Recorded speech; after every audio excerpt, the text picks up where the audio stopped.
you'll never see it coming. You see that my mind is too fast for eyes.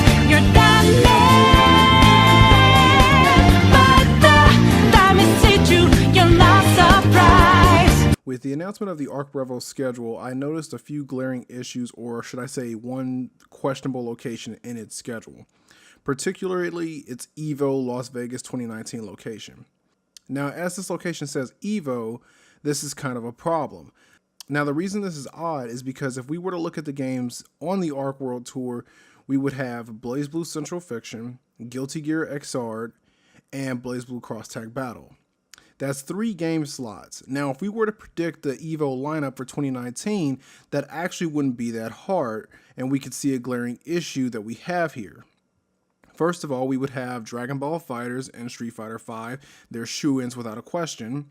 Soul Calibur 6 will have just released in the past October with a lot of hype behind it, so we can definitely see that being there. Smash Ultimate or Melee, but you know, they may add 2 again because, you know, money. And potentially Tekken 7, given that it did receive a Season 2.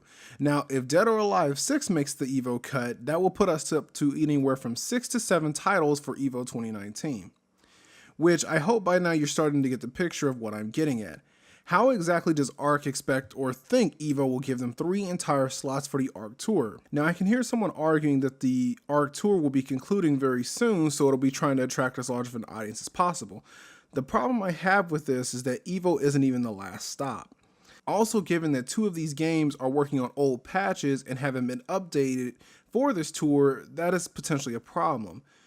Now, to Team Red's credit, they did recently update Guilty Gear following EVO Japan this year. So Guilty Gear is in a better place this year versus BlazBlue Central Fiction. By the first stop on the tour, Central Fiction's current patch will be more than a year old. If the patch was as old as 6 months, I personally wouldn't have a problem with this. I bring this topic up because fresh things make games pop.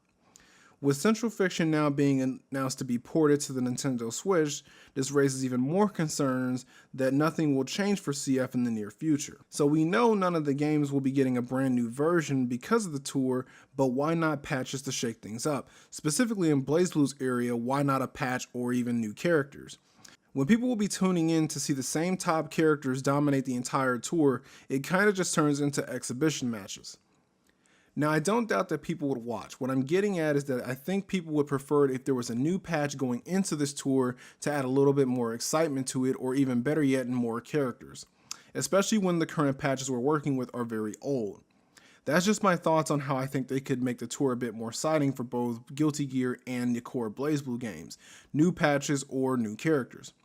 Honestly, I would have preferred it had they waited until Persona 5 Arena had been announced and actually made it to the market, then announced the big world tour, because that way they would have had all of their big franchises out for the entire tour.